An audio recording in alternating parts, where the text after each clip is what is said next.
بسم اللہ الرحمن الرحیم۔ السلام علیکم ناظرین، فدیٰ عادل آپ کی خدمت میں حاضر ہے۔ دو اہم خبروں کے حوالے سے بات کرنی ہے۔ دونوں کا تعلق ہے پاکستان سے، لیکن افغانستان سے بھی تعلق بنتا ہے، کیونکہ ایک بڑی خبر جو ہے وہ افغان مہاجرین کے حوالے سے ہے، اور دوسری خبر جو ہے وہ پچھلے کئی دنوں سے جو ایک سلسلہ چل رہا ہے خیبر میں اور باجوڑ میں، یعنی قبائلی جرگے کی طرف سے مذاکرات ہو رہے ہیں تحریک طالبان پاکستان کے لوگوں کے ساتھ جو باجوڑ میں ہیں یا جو خیبر میں ہیں۔ اب خیبر سے خبر آئی ہے کہ یہاں پر جرگہ کامیاب ہو گیا ہے۔ جو مقامی طالبان ہیں انہوں نے جرگے کی شرائط مان لی ہیں۔ اس کے کیا اثرات ہوں گے، اس کی کیا تفصیلات ہیں، یہ میں نے آپ کو بتانی ہے۔ سب سے پہلے میں افغان مہاجرین کے حوالے سے آپ کو بتاؤں کہ ایک تو پی او آر کارڈ ہولڈرز جو ہیں پاکستان میں 14 لاکھ افغان مہاجرین ہیں۔ 30 جون 2025 کو ان کی یہاں پہ جو قیام کی مدت تھی وہ ختم ہو چکی تھی۔ اس سے پہلے 1 سال کی توسیع ان کو مہلت دی گئی تھی، جو 30 جون تک یہ سلسلہ ختم ہو گیا تھا۔ اس کے بعد یہ تمام کے تمام افغان مہاجرین جو ہیں یہ غیر قانونی ڈکلیئر کیے گئے ہیں، یہ اللیگل ہیں پاکستان میں۔ پھر وزارت داخلہ نے اب ایک اجلاس میں یہ فیصلہ کیا ہے کہ ان کو مزید مہلت دی جائے 1 مہینے کی، یعنی اگست کے بعد جو ستمبر کا مہینہ ہے، اگست پورا یہ مہلت ایک قسم کا دی گئی ہے۔ یہ جو اعلان کیا گیا ہے یہ اس قسم کا اعلان نہیں ہے کہ جی مزید ان کو 1 مہینے کی مہلت دی گئی ہے۔ اس نوٹیفیکیشن میں جو جاری کیا گیا ہے اس اجلاس کے بعد وزارت داخلہ کی جانب سے، اس میں یہ کہا گیا ہے کہ 1 ستمبر سے ان کو ڈپورٹ کر دیا جائے گا۔ ان کو یعنی اس 1 مہینے کے اندر اگر یہ افغان مہاجرین پی او آر کارڈ ہولڈرز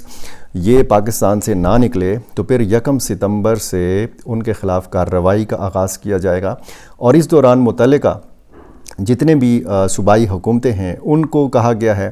کہ ڈیٹا شیئر کیا جائے کہ کون کون سے صوبے میں کتنے پی او آر کارڈ ہولڈرز ہیں، یا اس کے علاوہ جو افغان مہاجرین ہیں جیسے اے سی سی کارڈ ہولڈرز ہیں، جیسے بالکل اللیگل جو مہاجرین تھے، افغان باشندے تھے جن کے پاس کسی قسم کی کوئی دستاویز نہیں تھی، وہ تو ظاہر ہے کہ ان کی مدت تو بہت پہلے ختم ہو چکی ہے۔ یہ جو معاملہ چل رہا تھا یہ ایک غیر یقینی کی جو ایک صورتحال چل رہی تھی، وہ اب ظاہر ہے کہ ایک وضاحت سمجھ لیں یا ایک حتمی اعلان سمجھ لیں،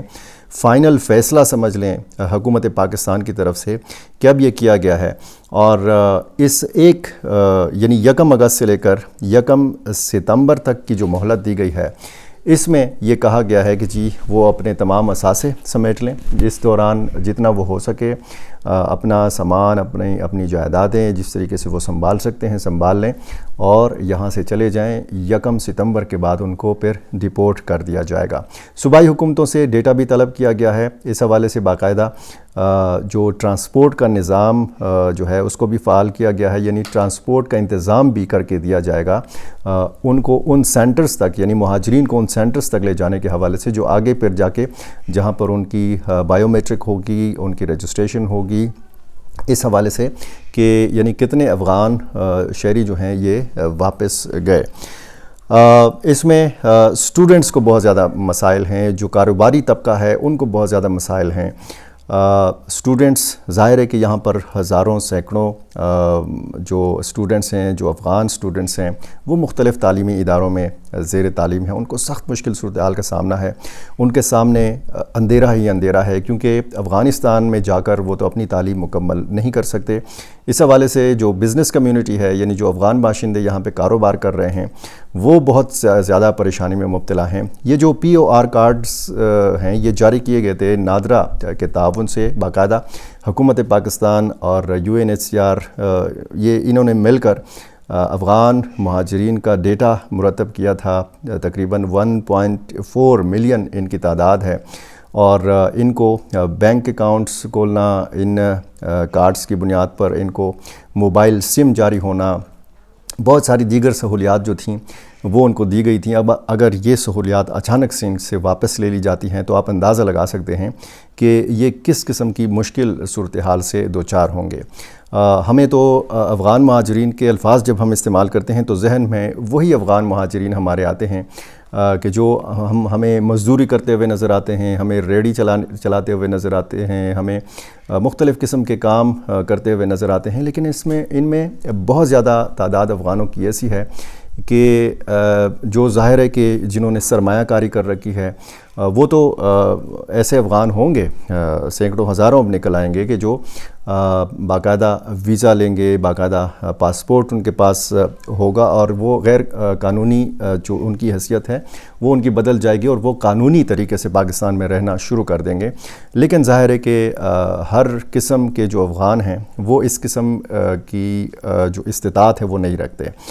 افغان جو اسٹوڈنٹس ہیں ان کے حوالے سے ہائر ایجوکیشن کمیشن کی کیا حکمت عملی ہے، اس حوالے سے کوئی منصوبہ بندی کی گئی ہے یا نہیں کی گئی، یہ ظاہر ہے کہ ایک بہت بڑا سوالیہ نشان ہے۔ اور خصوصاً جب ہم لڑکیوں کے حوالے سے بات کرتے ہیں، افغانستان میں لڑکیوں کی اعلیٰ تعلیم کے اوپر پابندی ہے، تو یہ لڑکیاں افغانستان جا کر کیسے اپنا تعلیمی سلسلہ جو ہے یہ جاری رکھ سکیں گی۔ انسانی ایک المیہ ضرور ہے، کیونکہ جب یہ 1 ستمبر سے ہر قسم کے افغانوں کی ڈپورٹیشن شروع ہوگی تو ظاہر ہے ایک پاکستان اور افغانستان کے بیچ میں جو تعلقات کے حوالے سے ہم بات کرتے ہیں تو ہمیشہ ہم اس حوالے سے بات کرتے ہیں کہ صورتحال کو کیسے سنبھالا دیا جائے، کیسے دونوں ملکوں کے تعلقات جو ہیں وہ ٹھیک کیے جائیں۔ اور اس میں بنیادی نقطہ ظاہر ہے کہ جب بھی اس میں بات ہوتی ہے تو پھر لاکھوں افغان مہاجرین کا بھی تذکرہ بیچ میں آتا ہے۔ اب حکومت پاکستان سے یہ امید تھی افغان مہاجرین کو کہ ان کو مہلت مل جائے گی، اب یہ ایک قسم کا حتمی اعلان سمجھا جائے، کیونکہ وفاقی کابینہ نے یہ فیصلہ کرنا تھا۔ وزارت سفران کے اندر جو ایک اجلاس ہوا تھا، لیکن اس سفارش کو شاید نظر انداز کر دیا گیا، اس کو بالکل صفر میں ضرب دے دی گئی۔ وفاقی کابینہ نے اس حوالے سے کوئی ڈسکشن نہیں کی، اور پھر وزارت داخلہ نے یہ فیصلہ لیا، کیونکہ پاکستان کی جو اسٹیبلشمنٹ ہے وہ شاید یہ نہیں چاہتی کہ مزید افغان مہاجرین کو یہاں پر ان کو مزید مدت دی جائے، مزید مہلت دی جائے۔ یہ ایک قسم کی ظاہر ہے کہ افغان مہاجرین کے لیے بری خبر بھی ہے، افغان مہاجرین کے لیے جزوی طور پر یہ اچھی خبر بھی ہے، کیونکہ یہ کہا جا رہا تھا کہ 30 جون کے بعد یہ غیر قانونی ہیں، لیکن یہ جو وزارت داخلہ نے نوٹیفیکیشن جاری کیا ہے اس میں یہ بھی کہا گیا ہے کہ 1 ستمبر تک ان کے ساتھ کوئی سختی نہیں کی جائے گی، کوئی پکڑ دکڑ نہیں کی جائے گی۔ افغان حکومت بھی یہ چاہتی ہے کہ باوقار انداز سے ان لوگوں کی واپسی ہو، اور ان کے بہت سارے مطالبات ظاہر ہے کہ اثاثوں کے حوالے سے ہیں، جائیدادوں کے حوالے سے ہیں، ان کی گاڑیاں ہیں، ان کے مال مویشی ہیں، ان کے کارخانے ہیں، ان کے بڑے بڑے کاروبار ہیں، ان کاروباروں سے پاکستانی بھی وابستہ ہیں، پاکستانی اکانومی میں بھی ان کا بڑا کردار ہے۔ بہت تفصیلات ہیں اس معاملے کی، ظاہر ہے کہ ایک ویڈیو میں ان ساری تفصیلات پہ بات نہیں کی جا سکتی، لیکن یہ چونکہ ایک بڑی خبر ہے افغان مہاجرین کے حوالے سے تو یہ ضرور آپ کے ساتھ شیئر کرنا بنتا تھا۔ جو جرگہ جاری ہے اس پر تاریخ پہ تاریخ دی جا رہی ہے مقامی ملیٹنٹس کی طرف سے باجوڑ میں جو جاری ہے، اور اس حوالے سے بھی ذرائع یہ کہتے ہیں کہ اچھی خبریں جو ہیں یہ آنے کی امید ہے۔ اور دوسری طرف خیبر میں جو وادی تیرا میں ایک سلسلہ شروع ہوا تھا، تقریباً 2 نشستیں ہوئی تھی۔ پہلی نشست میں ٹی ٹی پی نے برکم برخیل جرگہ مشران سے 5 اگست تک کی مہلت مانگی تھی، اور پھر 5 اگست کو یہ جو ہوا سلسلہ، اس میں پھر ایک اچھی خبر یہ آئی ہے کہ مذاکرات کامیاب ہوئے ہیں اور تمام مطالبات جو ہیں یہ تسلیم کر لیے گئے ہیں وادی تیرا میں جو جرگہ ہوا تھا۔ تفصیلات اس کی یہ ہیں کہ قبیلہ برکم برخیل اور کالعدم تحریک طالبان پاکستان کے مابین جاری مذاکرات کا دوسرا مرحلہ کامیابی سے مکمل ہو گیا ہے، اور 5 انہوں نے مطالبات رکھے تھے جو ٹی ٹی پی نے تسلیم کر لیے ہیں، جس کے بعد یہ کہا جا رہا ہے کہ علاقے میں پائیدار امن کی امید پیدا ہو گئی ہے۔ وادی تیرا کے علاقے برباغ میں قومی مشر حاجی ظاہر شاہ فریدی کی قیادت میں یہ جرگہ ہوا، اور اس میں مقامی مشران اور علماء کرام اور دینی مدارس کے جو اسٹوڈنٹس ہیں وہ اور اسکول کے طلباء بھی اس میں شامل تھے۔ بہت بڑی تعداد تھی، اور اس سے پہلے 8000 سے زیادہ لوگوں نے قرآن پاک ہاتھ میں اٹھا کر یہاں پر مارچ کے ظاہر ہے کہ سب نے تو قرآن پاک ہاتھ میں نہیں اٹھائے تھے، لیکن باقاعدہ واسطہ دیا تھا اور باقاعدہ انہوں نے منت سماجت کی تھی کہ آپ یہ علاقہ چھوڑ دیں، چلے جائیں۔ اسی طرح کا مطالبہ باجوڑ میں بھی سامنے آیا کہ مقامی ملیٹنٹس سے یہ کہا گیا کہ آپ علاقہ چھوڑ دیں۔ انہوں نے ابتدائی نشست میں تو انکار کر دیا تھا کہ جی ہم اپنا علاقہ نہیں چھوڑ سکتے، اور اس حوالے سے جب مہلت مانگی گئی تھی تو انہوں نے کہا کہ ہم اپنی رہبری شورا سے اس حوالے سے بات کریں گے جو افغانستان میں موجود ہے، اور وہ باجوڑ کی جو ایک باجوڑ میں جو سلسلہ ہے مذاکرات کا وہ بھی چل رہا ہے۔ یہ اس کی تفصیل یہ ہے کہ جو 5 مطالبات خیبر میں برکمبرخیل قبیلہ کے جو تسلیم کیے گئے ہیں، اس میں پہلا پوائنٹ ہے امن کا تحفظ۔ عوامی مقامات، رہائشی علاقوں، گھروں اور حجروں سے فورسز پر کسی قسم کی فائرنگ نہیں کی جائے گی۔ خلاف ورزی کی صورت میں متعلقہ اہلکار کے خلاف کارروائی ہوگی۔ زبردستی چندہ یا عشر کی ممانعت ہوگی۔ کوئی بھی اہلکار یا رکن کسی فرد سے زبردستی عشر، زکوٰۃ، چندہ یا بھتہ وصول نہیں کرے گا۔ خلاف ورزی کی صورت میں سخت کارروائی کی جائے گی۔ تیسرا اس کا پوائنٹ ہے مقامی امور میں عدم مداخلت۔ تنظیم کا کوئی بھی رکن یا عہدیدار عوامی ذاتی یا عوامی جھگڑوں اور جرگوں میں مداخلت یا طرفداری نہیں کرے گا۔ چوتھا پوائنٹ اس کا ہے شرپسند عناصر کے خلاف کارروائی۔ قوم کے لیے شرمندگی کا باعث بننے والے عناصر کے خلاف قومی شورا کی معاونت سے سخت اس شخص کے خلاف جو ہے سخت اقدامات کیے جائیں گے، مشترکہ اقدامات کیے جائیں گے۔ پانچواں پوائنٹ جو ہے وہ اس کا یہ ہے کہ قتل، ٹارچر اور اغوا کی تحقیقات ہوں گی۔ خیبر میں تحریک طالبان کے ہاتھوں قتل، تشدد یا اغوا کا شکار بننے والے افراد کی فہرست قبیلہ برکمبرخیل کی شورا فراہم کرے گی، اور اگر متاثرین بے گناہ ثابت ہوئے تو ملوث اہلکاروں کے خلاف شریعت کے مطابق فیصلہ کیا جائے گا۔ یہاں پہ جو لفظ اہلکار ہے، اہلکار ہمیشہ ہم سرکاری اہلکار کے لیے استعمال کرتے ہیں لیکن یہاں پر ٹی ٹی پی کے لوگوں کی طرف اشارہ ہے۔ یہ اب ظاہر ہے کہ اس حوالے سے جو بتایا گیا ہے اس جرگے کے مشران کی طرف سے، تو یہ بتایا گیا ہے کہ یہ ایک بہت اچھی پیش رفت ہے اور قوم کی یعنی برکمبرخیل قبیلے کی یہ کامیابی ہے، جیت ہے۔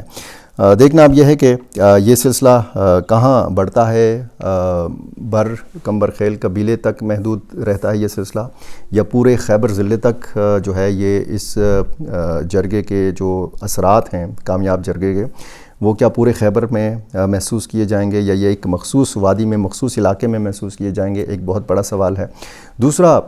جو جرگہ چل رہا ہے باجوڑ میں، اس حوالے سے بھی ظاہر ہے کہ سوال بھی بہت ہیں،